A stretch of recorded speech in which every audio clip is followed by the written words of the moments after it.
గ్రామీణ ప్రాంత పేదలకు విద్య, వైద్యం, ఉపాధి రంగాల్లో సేవలందిస్తున్న స్వర్ణ భారత్ ట్రస్ట్ 15వ వార్షికోత్సవాలు నెల్లూరు జిల్లా వెంకటాచలంలో జరుగుతున్నాయి. కేంద్ర మంత్రి వెంకయ్య నాయుడు మాట్లాడుతున్నారు. ప్రత్యక్ష ప్రసారం ద్వారా చూద్దాం.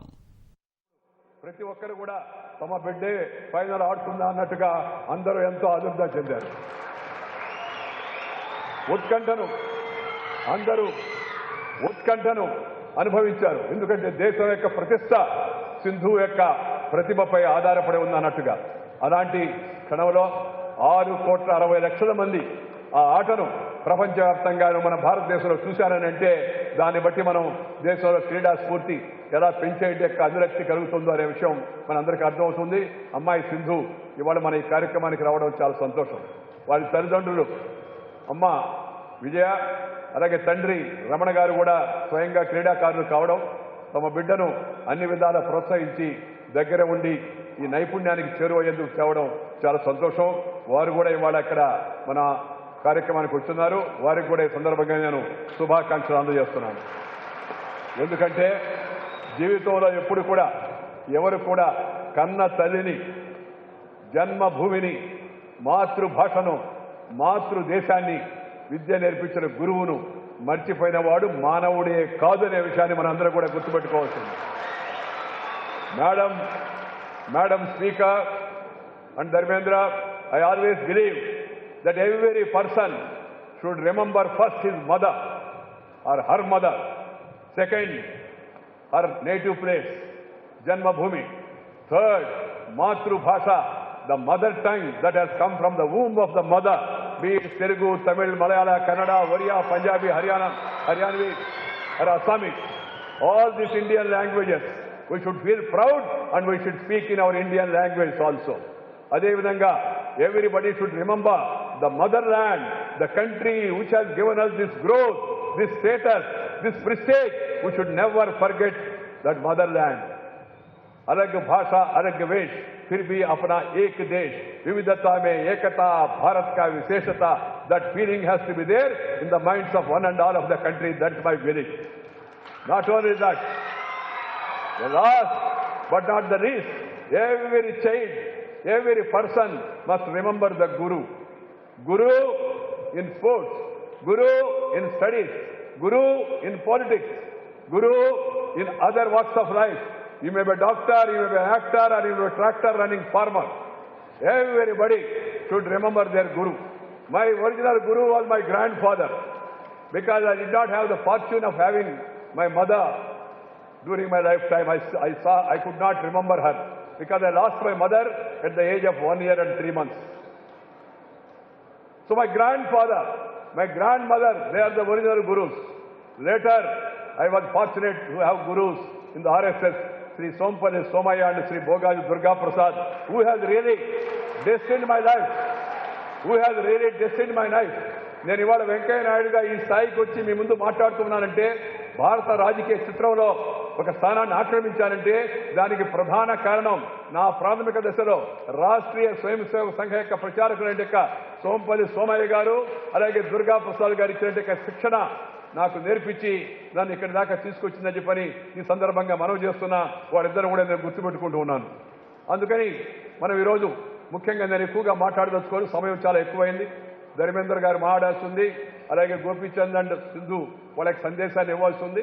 వాళ్ళిద్దరి గురించి మరింత వివరంగా మధ్యాహ్నం మనం నెల్లూరు పట్టణంలో ఉన్న యువత అంతా కదిలి వస్తున్నారు, తరలి వస్తున్నారు. అమ్మాయిని చూడాలా, అలాగే గోపీచంద్ని సందర్శించుకోవాలా, వాళ్ళ నుంచి స్ఫూర్తి పొందాలనే ఉద్దేశంతో దానికి వేరే కార్యక్రమం అక్షర విద్యాలయంలో ఉంది. అందువల్ల ఇప్పుడు నేను ఎక్కువగా నేను చెప్పేది ఒకటే, ఈరోజు ప్రభుత్వంలో ఉండి సేవ చేస్తే ఎమ్మెల్యేగా, ఎంపీగా, ఎమ్మెల్సీగా, జిల్లా పరిషత్ చైర్మన్గా, మంత్రిగా, ముఖ్యమంత్రిగా, ప్రధానమంత్రిగా ప్రభుత్వం నుండి సేవ చేస్తే ఆనందం. ప్రభుత్వంతో లేకుండా, ప్రభుత్వంతో సంబంధం లేకుండా సొంతంగా సేవ చేస్తే మహదానందం ఇవాళది. ఇవాళ స్వర్ణ భారత్లో నేను మహదానందాన్ని అనుభవిస్తున్నాను. ఎందుకంటే ఈ పదవులు శాశ్వతం కాదు.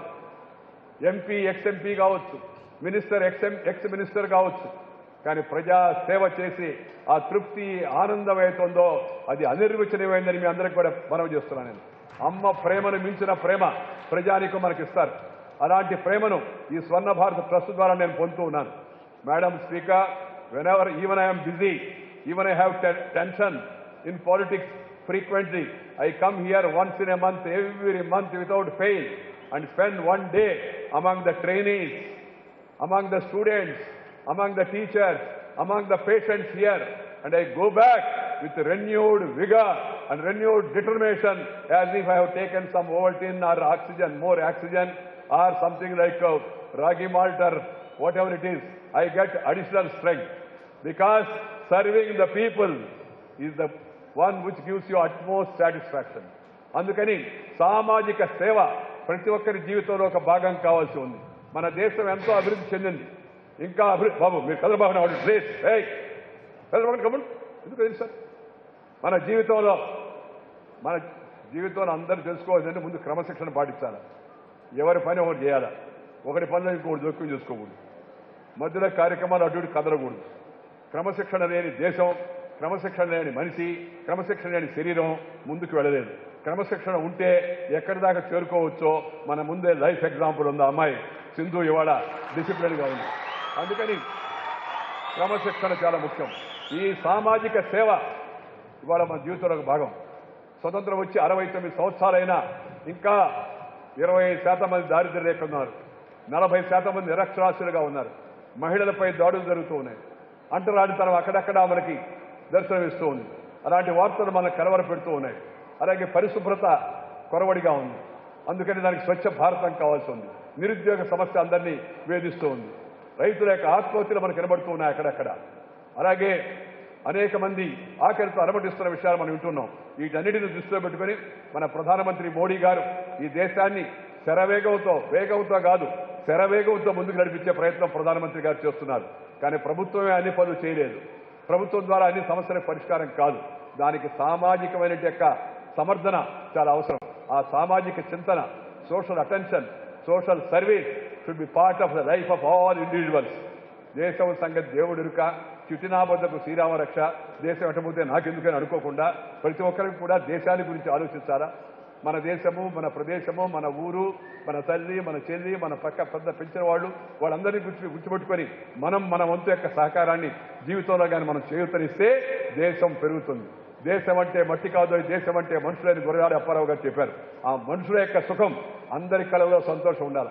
ఎప్పుడు సంతోషం అంటే గురువు గారు చెప్పారు, సంతోషంలో కల్లా మహా సంతోషం ఏంటంటే ఎదుటివాడి మొహంలో సంతోషం చూస్తే నీ మనసులో మహా సంతోషం వస్తుందండి. నేను ఆ మహా సంతోషాన్ని నేను అనుభవిస్తూ ఉంటాను.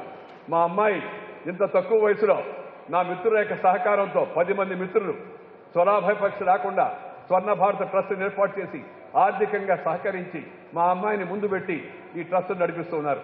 మా మిత్రులందరికీ కూడా నేను హృదయపూర్వక యొక్క అభినందనలు తెలియజేస్తున్నాను, ధన్యవాదాలు తెలియజేస్తున్నాను. అలాగే మా అమ్మాయి చిన్న వయసులో తన సొంత కోరికలు పక్కన పెట్టుకొని తన కుటుంబ సమస్యలతో పాటు దీన్ని ఒక ప్రధానమైన యొక్క వృత్తిగా చేపట్టి స్వర్ణ భారత ట్రస్టును ఈ స్థాయికి తీసుకొచ్చింది చెప్పారంటే ఒక తండ్రిగా నేను మా అమ్మాయిని చూసి గర్విస్తున్నానని చెప్పని సందర్భంగా మీ అందరికీ నేను మనవి చేస్తున్నాను. ఇవాళ అనేక కుటుంబాల్లో దీపం వెలిగించే కార్యక్రమాన్ని చేపట్టి వెలుగు చూపించే కార్యక్రమాన్ని చూపెట్టింది. అనేక కార్యక్రమాల్లో తన సొంత సమయాన్ని వెచ్చించి చెన్నైలో ఉంటున్నప్పటికీ కూడా తరచుగా వచ్చి ఈ కార్యక్రమాల్లో పాల్గొని మన యొక్క సాంప్రదాయాలు, మన పద్ధతులు వాటిని మర్చిపోకుండా ఇందాక మనం చూసాం కన్నడ, తమిళ్, మలయాళ అలాగే తెలుగు ఈ భాషలన్నిటి యొక్క సాంప్రదాయాలను మనకి ఇందాక చూపించారు. వాటన్నిటిలో దానికి ఎంతో శ్రద్ధ ఉండాలి, ఎంతో నేర్పు ఉండాలి, దానికి కావాల్సిన యొక్క శిక్షణ ఉండాలి. అవన్నీ కూడా అమ్మాయి తరచుగా రావడం చూడడం చాలా సంతోషం. నాకు నేను జీవితంలో రాజకీయాల్లోకి వచ్చినప్పటి నుంచి ఆస్తి సంపాదించాలనే ప్రయత్నం ఎప్పుడూ చేయలేదు. ఎందుకంటే నాకు అపారమైన సంపద ఉంది. అపారమైన సంపద. What is that? నాకున్నట్టు అపారమైన సంపద స్నేహ సంపద. నేను ఎక్కడికి వెళ్ళినా ప్రేమతో, ఆదరంతో, అభిమానంతో ఎక్కడికి వెళ్ళినా నాకు మంచిగా ప్రేమగా భోజనం పెడతారు. నా రుచులు కనుక్కుంటారు, నా అభిరుచులకు అనుకూలంగా భోజనం పెడతారు. నేను ఉండేదానికి నివాసం ఏర్పాటు చేస్తారు. నేను ప్రయాణం చేయడానికి కారు ఏర్పాటు చేస్తారు. నాకు ఏదన్నా ఇబ్బందులు ఇస్తే ఆ ఇబ్బందులు తీర్చే ప్రయత్నం చేసేట స్నేహితులు బహుశా నా దృష్టిలో నేను గర్వంగా చెప్పడం లేదు, నాకున్నంతమంది స్నేహితులు. ఆ స్నేహితులు కూడా ప్రతిభా ఫలాపేక్ష లేకుండా ఏం ఆశించకుండా ఇంత సహకారం చేసే నా స్నేహితులు, అలాంటి సంపద ఉన్నందుకు నేను ఎంతో సంతోషపడుతున్నాను, గర్వపడుతూ ఉంటాను. I feel proud of my friends. They are my wealth. They are the real wealth for me and they are the real health for me. They have brought me up to this level. లేకపోతే ఎక్కడో పల్లెటూరులో ఈ పక్కన ఉండే పల్లెటూరులో పుట్టి మట్టి బిసుకునే కుటుంబంలో వచ్చి 3 కిలోమీటర్లు నడిచి వచ్చి ఎలిమెంటరీ స్కూల్లో వీధి బడిలో చదువుకొని రాజకీయ వారసత్వం లేకుండా because I don't have any dynasty but in democracy dynasty is nasty but it is tasty to many people in this country unfortunately but I did not have any dynasty. నాకు వారసత్వం లేదు. మా తాత ముత్తాతలు రాజకీయాల్లో లేరు, మా నాన్న మా అమ్మలు కూడా రాజకీయాల్లో లేరు. కానీ నేను రాజకీయాల్లోకి వస్తే వారసత్వం లేకుండా ఇక్కడి దాకా వచ్చానంటే దానికి 2 కారణం. ఒకటి జవసత్వం, that character calibre capacity and conduct అయితే ఆర్ఎస్ఎస్ నాకు నేర్పించిందో ఆ జవసత్వాలన్న వారసత్వం లేకుండా ఏడు దాకా వచ్చాను. రెండవది నాకు ఇచ్చినట్టు స్నేహ సంపద అవుతుందో వాళ్ళు కూడా నన్ను ఇక్కడ దాకా తీసుకొచ్చారు. అందుకని ఈ సందర్భంగా నేను వాళ్ళందరినీ గుర్తుపెట్టుకుంటున్నాను. నేను అందరినీ కోరుతున్నా, చాలా మందిని పిలుస్తుంటాం స్వర్ణ భారత్కు రమ్మని. దేనికి? ఇది చూసి వెళ్ళి వాళ్ళ ప్రదేశాల్లో వాళ్ళ రాష్ట్రాల్లో వాళ్ళ ప్రాంతాల్లో వాళ్ళు దీన్ని రిపీట్ చేయాలనేది నా ఉద్దేశం. అంతేగాని మరి ఏం కూడా కాదు, మరి యొక్క కోరికలు కూడా లేవు. వీళ్ళెవరిని మనం ఏం అడగం. We only seek their blessings. We want them to tell other people about this model of Swarna Bharat so that others also can replicate. ఈ స్వర్ణ భారత్లో నో పాలిటిక్స్, స్వర్ణ భారత్లో no government funding direct, Swarna భారత్లో women, farmers, youth they are the targets. They have to be empowered. ఈ స్వర్ణ భారత్లో Indian culture heritage, ఎందుకంటే ఆదికాలం నుంచి వేదకాలం నుంచి పుణ్యకాలం నుంచి పురాణకాలం నుంచి మన పూర్వీకులు అనుభవించి రంగరించి మేళవించి మనకు అందించిన వారసత్వం ఏతుందో ఆ వారసత్వాన్ని మనం కాపాడుకోవడానికి అవసరం ఎంతో కూడా ఉంది. మన కట్టు, మన బొట్టు, మన మాట, మన ఆట, మన పాట, మన భాష, మన యాస, మన గోస, వీటన్నిటిని మనం మర్చిపోకూడదు. వాటిని మనం కాపాడుకోవాల్సి ఉంది. స్వర్ణ భారత్ వాటన్నిటినీ పరిరక్షిస్తూ ఉంది. ఇలాంటి సంస్థలు ప్రతి జిల్లాలో ఏర్పాటు కావాలని, ప్రతి ఒక్క ప్రజాప్రతినిధి కూడా ఇలాంటి సంస్థలను ఏర్పాటు చేసి ముందుకు తీసుకెళ్లాలని చెప్పి సందర్భంగా నేను కోరుకుంటూ, today we have this 4 important people. I will be asking first my colleague Shri Dharmendra Pradhan to give his message. వారు ఇచ్చే సందేశం ఆంగ్లంలో ఉంటుంది, ఎందుకంటే ఆయన తెలుగు మాట్లాడలేడు. Doctor Haribabu, member of parliament, he will translate it.